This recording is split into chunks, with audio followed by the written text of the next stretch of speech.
മതി, എന്റെ പേടിയൊക്കെ മാറി. ഇനി നീ ഞാനും കൂടെ ഇവനെ എല്ലാം പഠിപ്പിക്കും. അതുപോലെ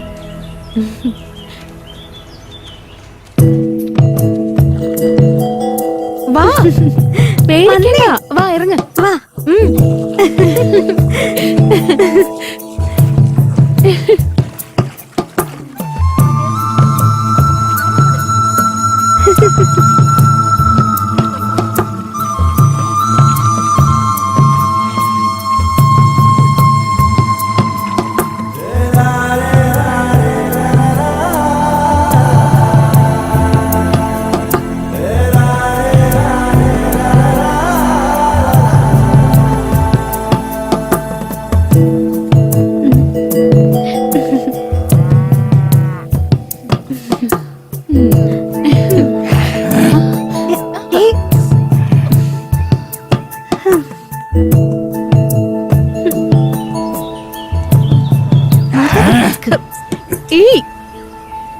ഇനിയിപ്പോ നമ്മൾ എന്താ ചെയ്യാ?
ഏതാടാ പെണ്ണ്, ആ തുള്ളിച്ചാടി വരുന്നവള്?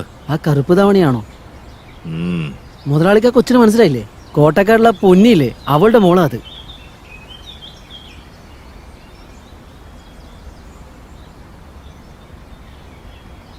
മനസ്സിലായില്ലേ?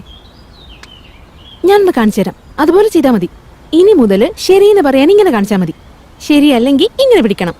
ഇനി നീ ഒന്ന് ചെയ്ത് കാണിച്ചേ. ശരിയാണെന്ന് കാണിക്കാൻ ഇങ്ങനെ ചെയ്യണം, അല്ലെങ്കിൽ ഇങ്ങനെ കാണിക്കണം. ആ പൂർണ്ണി വന്നല്ലോ. എടി, ഞാൻ ഇവരൊരു കാര്യം ചെയ്ത് പഠിപ്പിച്ചു. എന്താടി അത്? അത് ഞാൻ ഇപ്പൊ പറയില്ല, ഇവ പോകുന്ന സമയത്ത് പറയാം. എന്നാ ശരി, വാ പോവാം. ശ്രദ്ധിച്ചറിഞ്ഞു.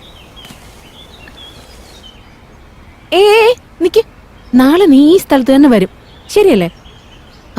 ഞാൻ പറഞ്ഞു തന്നില്ലേ, അത് കാണിക്കേ. ഇപ്പോഴല്ലേ പറഞ്ഞു തന്നത്, കാണിക്ക്. എത്ര പ്രാവശ്യം ഞാൻ പറഞ്ഞു തന്നതാ. ഇവനെ പഠിപ്പിച്ചിട്ടൊന്നും കാര്യമില്ല. എത്ര നേരിട്ട് പറഞ്ഞു കൊടുക്കാന്നറിയോ? ഞാൻ കഷ്ടപ്പെട്ടതൊക്കെ വെറുതെ ആയില്ലേ? പഠിപ്പിച്ചെന്നാ പറയുന്നേ. ഒന്ന് സൂക്ഷിച്ചു പോ.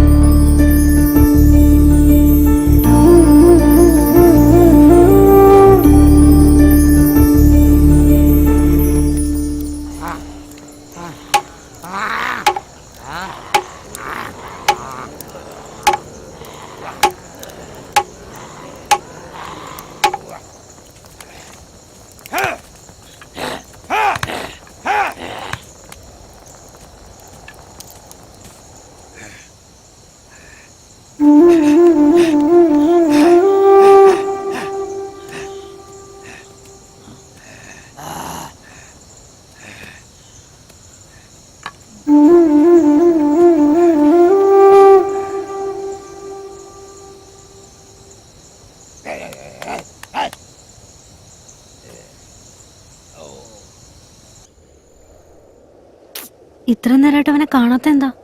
വന്നോളുണ്ടി. ഇപ്പോഴാണെങ്കിൽ എനിക്ക് അവനെ കാണാതെ ഇരിക്കാനും പറ്റുന്നില്ല. നീ എന്താ പറഞ്ഞിരുന്നേ? അന്ന് ഞാൻ ചോദിച്ചപ്പോ നീ എന്താ പറഞ്ഞേ? പ്രണയൊന്നും തോന്നുന്നില്ല.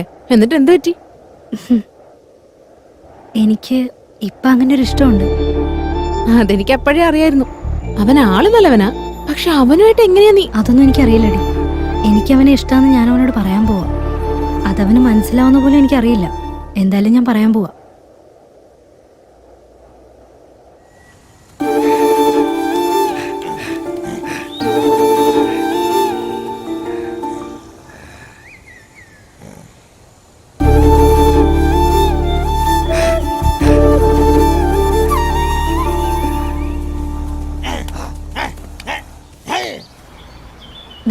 ഓർമ്മയുണ്ടല്ലോ ഞാൻ പറഞ്ഞു തന്നത് എന്താണോ അതുപോലെ തന്നെ പൂർണിയോട് പോയി പറയണം. ചെയ്യല്ലോ. അതെ, പൂർണി വരുന്നുണ്ട്, വേഗം ചെല്ല്.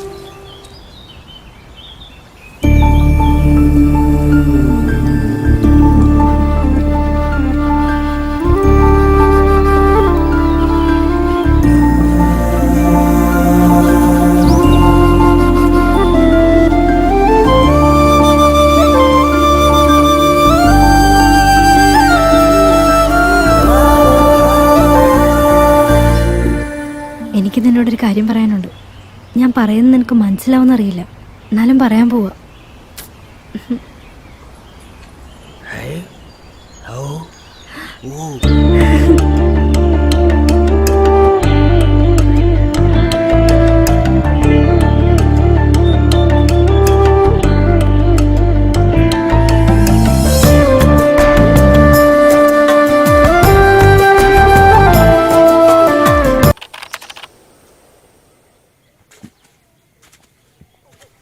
നമസ്കാരം മുതലാളി. ആ വാ. എന്നോട് വരാൻ പറഞ്ഞത് എന്തിനാ? ഒരു കാര്യം പറയാനാ വരാൻ പറഞ്ഞ. എന്താന്ന് വെച്ചാ പറഞ്ഞു. ഒന്നുമില്ല, എനിക്കും പ്രായമായില്ലേ. എൻ്റെ അനിയനും കുടുംബം അല്ലാതെ എനിക്ക് വേറെ ആരുമില്ല. ഈ കണ്ട സ്വത്ത് മുഴുവൻ വെച്ചിട്ട് ഞാൻ എന്ത് ചെയ്യാൻ പോവാ? അതുകൊണ്ട് നിങ്ങളുടെ നിലമൊക്കെ നിങ്ങൾക്ക് തന്നെ തരാന്ന് കരുതി. മുതലാളി, ഒരുപാട് സന്തോഷമായി. അല്ല, അതിന് പക്ഷെ ഒരു കാര്യം ചെയ്യണമല്ലോ. എന്താന്ന് പറഞ്ഞു. നിങ്ങളുടെ ഗ്രാമത്തിലെ പൂർണി എന്ന് പറഞ്ഞൊരു പെണ്ണില്ലേ, ആ പെങ്കൊച്ചിനെ എനിക്ക് കെട്ടിച്ചു തന്നേക്ക്. അല്ല, അവള് പഠിച്ചോണ്ടിരിക്കുന്ന കുട്ടിയാ. അമ്മ തനിച്ചായതുകൊണ്ട് പഠിപ്പ് പോലും വേണ്ടാന്ന് വെച്ച് ഇവിടെ വന്ന് നിൽക്കുന്നതാ. അവർക്കങ്ങനെ സ്വന്തക്കാരെന്ന് പറയാനായിട്ട്. അതിനിപ്പോ എന്താടോ, ഞാൻ സ്വന്തമാക്കിക്കോളാന്നേ. എടോ കാർന്നോരെ, ആലോചിച്ച് തീരുമാനിച്ചാ നിങ്ങൾക്കെല്ലാം കൊള്ളാം. ഇല്ലെങ്കിലേ നിങ്ങളുടെ വിളവൊക്കെ പലിശയ്ക്കേ തികയും. നന്നായിട്ട് ആലോചിച്ചൊരു തീരുമാനം എടുക്ക്. ഓ,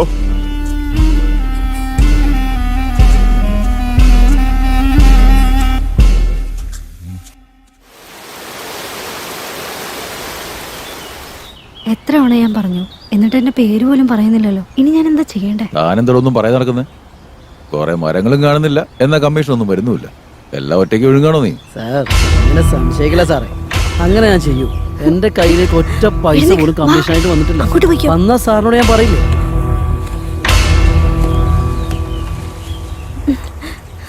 സാറേ, ഇതേ നോക്കിയേ. എടീ, നിന്റെ സൗകര്യത്തിന് മരം വെട്ടി കൊണ്ടുവന്ന് നിന്റെ തന്ത്രം വർമാണെന്ന് കരുതിയോ? എനിക്ക് ഇവളെ ഇനി എന്താ ചെയ്യാ?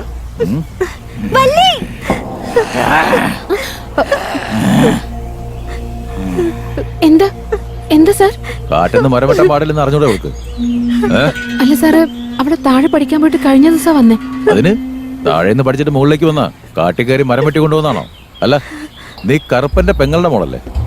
അതെ സാർ. ആ ശരി, വിളിച്ചോണ്ട് വാ. പോ. ഓടി, നിന്നെ ഇനി പരിസരത്ത് കണ്ടുപോരുത്. എന്താടി? കറുപ്പന്റെ അടുത്ത് പറഞ്ഞേക്ക് ഞങ്ങള് മലയിൽ എത്തിയെന്ന്. ഒരു ദിവസം അവളെന്റെ കൈ കുടുങ്ങും. മൂപ്പ എന്തായി? മുതലാളി എന്താ പറഞ്ഞേ? നമ്മള് കൃഷി ചെയ്യുന്ന ഈ സ്ഥലങ്ങളൊക്കെ നമുക്ക് തന്നെ എഴുതി തരാന്ന്. അത് സന്തോഷമുള്ള കാര്യം തന്നെയല്ലേ? അതെ, പക്ഷെ അതിന് പകരമായിട്ട് നമ്മുടെ പൂർണിയെ കല്യാണം കഴിപ്പിച്ചു കൊടുക്കണമെന്ന്. ആലോചിച്ച് മറുപടി പറയാനാ എന്നോട് പറഞ്ഞത്. ഇതിൽ ആലോചിക്കാൻ മാത്രം എന്താ ഉള്ളേ? ചെയ്തു കൊടുക്കാന്ന് പറയണ്ടേ? ഒരുത്തിയുടെ കാര്യം നോക്കിയാ മതിയോ? ഈ നാട്ടുകാർ മൊത്തം സന്തോഷിക്കണ്ടേ? മുപ്പ, വിളവ് മുഴുവൻ നമുക്ക് തന്നെ കിട്ടില്ലേ? പൂർണ്ണിയുടെ അമ്മയോട് സംസാരിക്കേ. പക്ഷെ എനിക്കതില് ഒട്ടും തന്നെ താല്പര്യമില്ല. എന്താന്ന് വെച്ചാ, മൂപ്പന് സംസാരിക്കാൻ താല്പര്യമില്ലെങ്കിൽ ഞങ്ങളോട് പറഞ്ഞാൽ മതി, ഞങ്ങൾ പോയി സംസാരിച്ചോളാം. നിങ്ങൾ തന്നെ.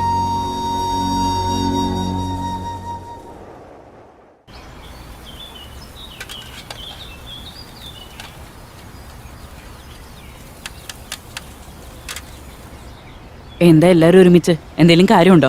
ഞങ്ങള് പൂർണിയുടെ കല്യാണത്തിന്റെ കാര്യം സംസാരിക്കാൻ വന്നതാ. പൂർണിയുടെ കല്യാണക്കാരിയോ? അതെ, നമ്മുടെ മുതലാളി പൂർണിയെ കല്യാണം കഴിക്കണം എന്നുള്ള ആഗ്രഹം പറഞ്ഞു. ആ കല്യാണം നടത്തി കൊടുത്താ നമ്മുടെ കൃഷിയിടങ്ങളൊക്കെ നമ്മുടെ പേരിലേക്ക് ആക്കാന്നും പറഞ്ഞു. അതൊന്ന് കണ്ട് പറഞ്ഞിട്ട് പോവാൻ വന്നതാ. അയ്യോ, നിങ്ങൾ എന്തായി പറയുന്നേ? അവള് ചെറുപ്പമല്ലേ? അവൾക്കൊന്നും അറിയില്ല. അതൊരു പാവമാ. ഇങ്ങനൊരു കല്യാണത്തിന് കണ്ണിച്ചോരയില്ലാതെ സംസാരിക്കരുത്. നിന്റെ മോളൊരുത്തിക്ക് വേണ്ടി ഈ നാട് മൊത്തം വിഷമിക്കണമെന്നാ? അതെ, നിങ്ങളൊരു പെങ്കൊച്ചിന്റെ അമ്മയല്ലേ. ഇങ്ങനെയൊക്കെ സംസാരിക്കുന്നത് ശരിയാണെന്ന് തോന്നുന്നുണ്ടോ? എന്റെ മോളെ വേണമെന്ന് പറഞ്ഞിരുന്നെങ്കിൽ ഞാൻ അവളെ കെട്ടിച്ചു കൊടുക്കുമായിരുന്നു. പക്ഷെ മുതലാളിക്ക് നിന്റെ മോളെയല്ലേ ഇഷ്ടപ്പെട്ടത്. മര്യാദയ്ക്ക് മോളെ അയാൾക്ക് കെട്ടിച്ചുറക്കാൻ നോക്ക്. ഇല്ലെങ്കിൽ നിങ്ങൾ രണ്ടുപേരും ഈ നാട്ടിൽ തന്നെ പോകേണ്ടി വരും. നന്നായി ആലോചിച്ചൊരു തീരുമാനം എടുക്ക്. അയ്യോ അയ്യോ, ഞാൻ പറയുന്നത് കേക്ക്. പോവല്ലേ, ഞാൻ പറയുന്നൊന്ന് കേക്ക്. എന്റെ മോള് അവള് പാവാ. അവളുടെ ജീവിതം നശിപ്പിക്കരുത്. നിങ്ങള് ഞാൻ പറയുന്നതൊന്ന് കേക്ക്. എന്റെ മോള് അവളുടെ ജീവിതം നശിപ്പിക്കല്ലേ. പറയുന്നതൊന്ന് കേക്ക്. എന്റെ മോളുടെ ജീവിതം നിങ്ങളായിട്ട് തൊലയ്ക്കരുത്.